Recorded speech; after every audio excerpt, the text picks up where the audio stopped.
The Day of the Jackal on Peacock stars Eddie Redmayne as a hitman nicknamed the Jackal. He's a super elite sniper being pursued by MI6, and the main one from MI6 pursuing him is Bianca, played by Lashana Lynch. I thought the first season was great. It sounds like season 2 is in production now, so hopefully we'll get it before 2026 is over. It's always nice when shows actually get made in a timely manner. Stranger Things. It's also really nice when characters are actually really competent. The Jackal himself is super detail oriented, really thorough in both the planning stage and the escape stage. Bianca herself is also very detail oriented, very thorough, chasing every possible lead, even if it doesn't seem to make sense to everyone else. She's pretty ruthless, especially for the more heroic character. And they both do make mistakes and have flaws, but they're very human mistakes that I think make sense and could really just happen to anybody. This show is a really great example of how to have your main heroic character, or kind of anti-heroic character in this case, be a woman, be a minority, but she's just a great character. You could give her personality and attributes to literally anyone of any other demographic, and beyond the nuance of the performance changing, it would still just be a really great character who's really fun to watch in pursuit of the Jackal throughout this season. She's very competent, but absolutely flawed. Both of those aspects are really important because it's what makes her character interesting. It makes the personality and moral parallels between her and the Jackal have a pretty fun but unique dynamic where they sort of are foils for each other throughout the entire season. It makes her character interesting and fun to watch, but also allows for twists and turns along the way as you see how her story plays out. I think a shittier show would have made her like a perfect Miss Goody Two Shoes, and she'd be the only competent one. They would have made everyone around her just dumb or a piece of crap. And I'm so glad that this show avoided that, because a lot of the supporting characters also operate in the gray area, but still in ways that make sense, and you could find relatable from their perspective, which makes the whole show feel a lot more real. And the flip side to that, because the show is about half from her perspective and half from the Jackal's, is that because you have all these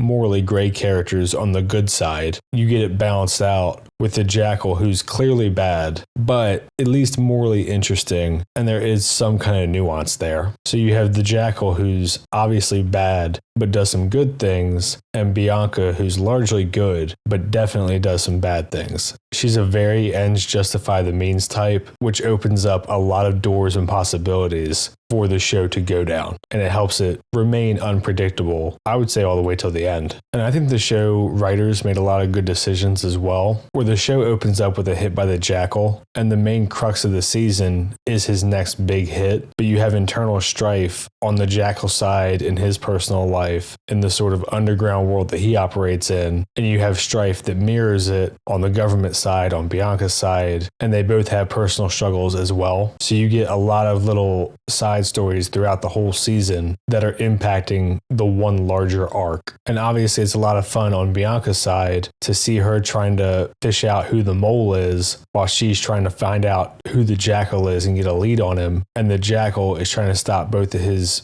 lives from coming together while also trying to fend off Bianca from finding him. It's a great way to allow the story to focus on one singular arc, but you still get a lot of action and a lot of little mini arcs and character development throughout the entire season. They also filmed in a lot of different European locations. I am very obviously American, so I don't know if all these locations lined up exactly with where they claim they are, or if they just kind of shot sporadically around Europe and then labeled them as they needed to for the story to happen. But I think it works well enough for the show's purposes. Allows for a lot of really cool backdrops, a lot of really different feels to each fight and conflict, and just the general fact that you can appreciate that they actually put the effort in to not just plunk a green screen down and CGI and everything. From a meta sense, the only thing that I found kind of annoying is that the main victim of the larger arc is another big tech billionaire. It's just kind of the trend right now, it feels like. He's the Jackal's main target for the season. He's kind of a douche, kind of an arrogant prick, says money has no value, obviously while living on his own private island in a huge mansion with private security, but he's also a far left revolutionary and wants transparency against the billionaires. and to redistribute the wealth, even if it cost him billions and he wants all the good things. The good thing is that his goal specifically isn't really a huge part of the story as much as just the fact that he is the target, and he's also the one that needs to be protected by MI6 and the other collaborating government agencies. So let's get into it. I'm not going to go through every single hit or kill he does throughout the whole season in detail because I think you should just go watch it. But I'm going to go through the first one at least because I like how much he does and plans, so you can at least kind of understand what the show is and the amount of effort that he's putting into it. He speaks multiple languages very fluently. He's got kind of a Mission Impossible style fake mask set up at his house and makeup that he does. That's Eddie Redmayne on screen right now. He's got fake passports and guns, cash on hand, all the spy stuff. He kills this janitor so that he can replace him in a high security building to perform what looks like an actual attempted hit. He does this so it looks like it's an actual hit on the real target's son, so that the son will have to go to the hospital because he wounds him, and that way he can draw the real target out. His target is actually on the screen on that poster. He's the bald guy on the right, and the son that he wounds is the guy on the left. And you can see his escape out the window. He throws a smoke grenade down to the ground, has an outfit in his bag, and just vanishes. So now his actual target thinks the hit failed, and they think that they're in the clear now. So now he's got his target showing up to a location that he knows that he can observe, and he sets his first shot up to be about 3,800 meters away, which for my American audience is roughly 2.4 miles, somewhere in there. And he does this pretty neat thing where he's making sure that his scope is accurate, and he's also timing his shot to see how long it'll take to go that kind of distance. So you can see on the screen he fired a bullet, it's a little bit off, he adjusts his scope, and the next one hits dead center, and he has the timing down so he can be confident when he pulls the trigger. Pretty cool little detail. They do it a few times this season. No clue how realistic it is. I'm not a sniper, but I still like it. He fires his shot from so far away that it gives him more time to escape as well, because you wouldn't look for a shooter at that distance. And then his gun breaks down into like a little carry-on suitcase. He burns or blows up vehicles that he uses, changes outfits, changes identities. Very thorough, very cool spy shit. And this is all kind of a big chunk of the first episode, but it's a pretty neat way to start a show off. MI6 found the carry-on in a dumpster, and Bianca and a couple of the other people that worked there figured out that it was a gun and appreciated how slick it is and obviously super unique. And because it's unique, they're like, okay, we need to find the maker of the gun. So she has a CI that she wants to lean on, arrest the CI's daughter, and the daughter actually dies in jail because she has a heart condition, but she withholds the information from the CI for like 48 hours to try to lean on her and get the information that she wants. So you find out right away that Bianca is like, no mercy, get the suspect at all costs. And because her CI spouse is the brother of the gun maker, she actually ends up getting their whole family killed, which is like crazy, that she just leaves a complete path of destruction in her wake to catch the Jackal. At one point, the CI's boyfriend shows up at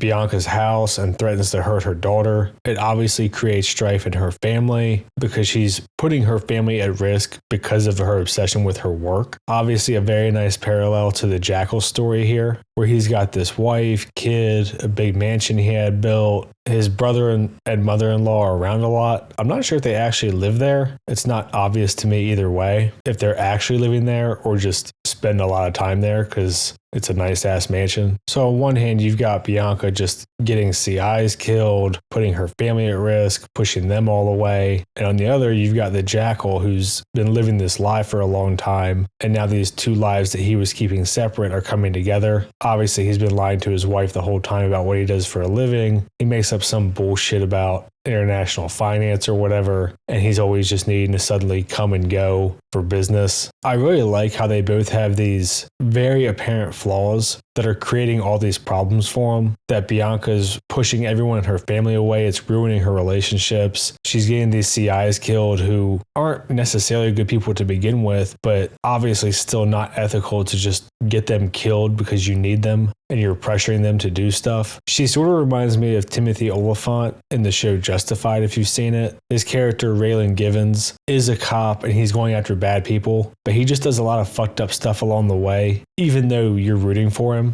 And on the other side, the guy that paid Jackal for the first hit stiffs him the rest of the payment because he got paid part up front and then part after the job was done. And in their messages on whatever private network they used to contact each other, the guy said, "Fuck you." And the Jackal's obviously super rich, so he could just let it go, not worry about it. But instead, he tracks this guy down to kill him up close and personal just so he can say "fuck you" back and kill the guy.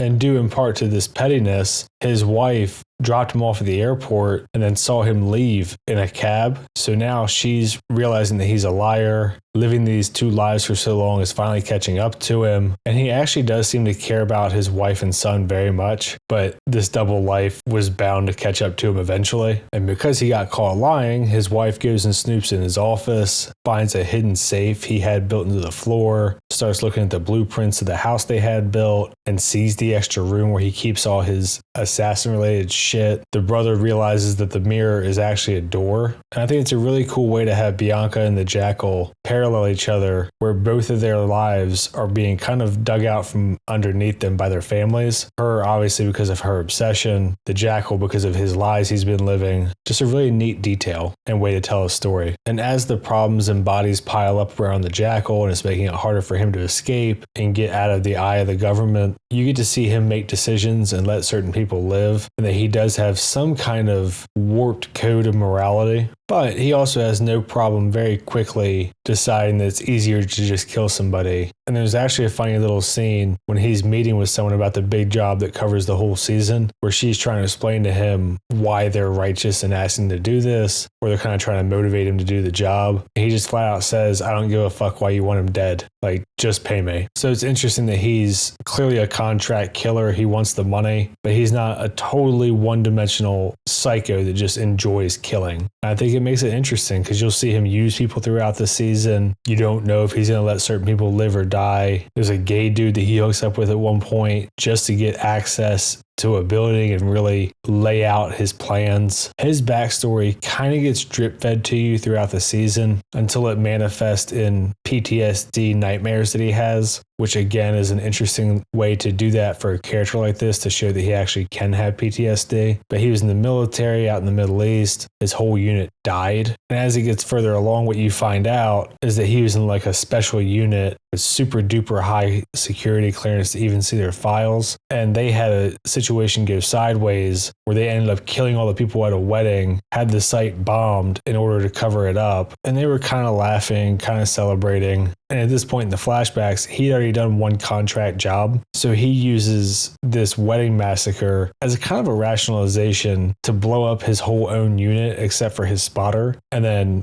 disappear from the military so that he's presumed dead. And, you know, in a different character, you could say this was some moral decision, maybe even a political one, depending on how you handle it. You could say it was just straight for cash. I think it was a bit of everything. I think he was already killing for money. He'd become disillusioned by what they were doing. And this was enough to justify for him to be like, okay, I'm done with this. I'll go make some real money killing people since that's what I'm doing anyway. And then there's at least the thin veil of I'm in the right for doing so. And I do think it's interesting that the show adds kind of a layer to him there, where we do see that he's reluctant to kill people with young kids, presumably because he has one. You can tell the wedding massacre really did rub him the wrong way. But at the same time, he will kill people as soon as he thinks they put him at risk. He has no problem using them. He's lied to his wife and her family. So he's very clearly not a good person. But it is nice that there are some layers there and he's not just a one-dimensional psycho. And I don't think there's anything wrong with just having kind of a one-note psychotic killer. But it might be a little bit harder to make last 10 episodes than just like a movie or something, if you're going to go that route. But even with his wife, he tries to lie all the way till the end. He kind of trickle truths her, or when she confronts him about the job and all the stuff she found, he makes up a different job. He keeps being like, I promise it's the last job. I promise it's the last one. All the way up until the point where he just has to openly say, I kill people for money, and just be completely honest with her, or at least as honest as he can be. I think it's a really nice way to show his relationship with Nuria, his wife, deteriorate. I like her arc where she's kind of confused and then she's angry and then she's upset. And it also has the added benefit of adding an extra layer of stress to him all season when he's already got the pressure of presumably the biggest job he's ever done. And you have the same thing going with Bianca, where she's really pushing the boundaries of what's acceptable just over and over, to the point where once the main target does get killed at the very end of the penultimate episode, her boss has to tell her flat out, like, look, we lost, let it go. Like, he's dead, we failed, you need to stop. You've already done a bunch of shit you shouldn't have done. And she just cannot accept it, to the point where she actually quits. And that's what causes her husband and daughter to finally move back to the house. And it actually gets to the point where her boss is talking to the high up officials from the English government. And he says, we'll let her deal with the Jackal about Bianca, and then we'll deal with Bianca. So it's done in a sneaky way where her boss asks her to come back, but says it all has to be off the books. And she actually says no at first, but she just can't help herself. So she's finally at the Jackal's house waiting for him to get home. She's watching the wife, Nuria, who actually ends up leaving because she just can't take the pressure or stress anymore of worrying about their family being in danger. There's kind of a messed up thing here where her brother screwed up also, and she cut him out of her life like right away. But her husband, who is obviously got way bigger issues and shit going on, she considers for a while and kind of seems like she wants to stay. Not really sure what the show is trying to say by that. I mean, it is a pretty nice fucking house, to be fair. I might stay. And it's only at this point when she's finally confronting the Jackal in person that Bianca admits that she likes to win. And she's kind of using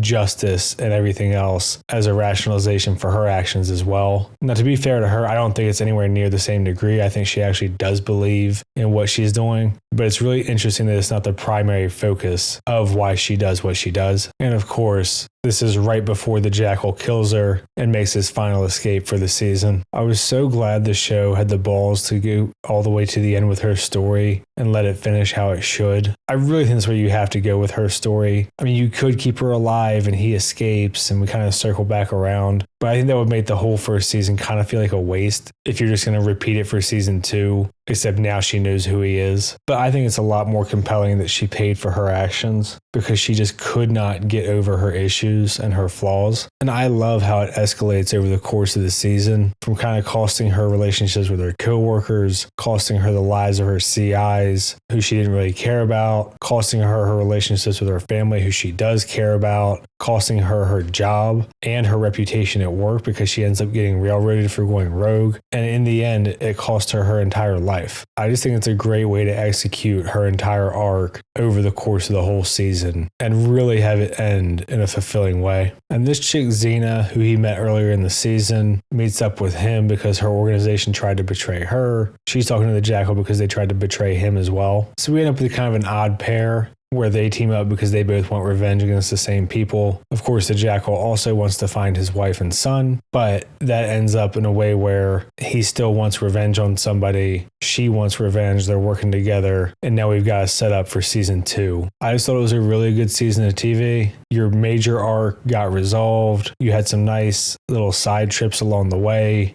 meaningful character development and arcs, and then a couple threads left open so that the story can continue next season. And it's sad how low the bar is, but it's so refreshing to watch a season of television where you get the completion of some arcs and a satisfying conclusion to the first season, and there's still more story to tell. You didn't just watch 7 or 8 hours of TV to end up accomplishing nothing. You also still don't know who the mole is on the MI6 side, so there's plenty to do for everybody going into next season. Definitely recommend it. I hope season 2 is as good as season 1. Eddie Redmayne is one of those guys that I feel like he's really talented, but I never liked the movies he's in. So I really was glad to see him in a show that I liked. This was a really pleasant surprise for me. Didn't know anything about it, just kind of turned it on and really liked it. Go check it out if you're able to. I'm going to leave it there for this one. If you've seen the show, let me know what you think. I try to respond to comments that aren't just insults. Like and subscribe and all that shit. Thanks. See ya.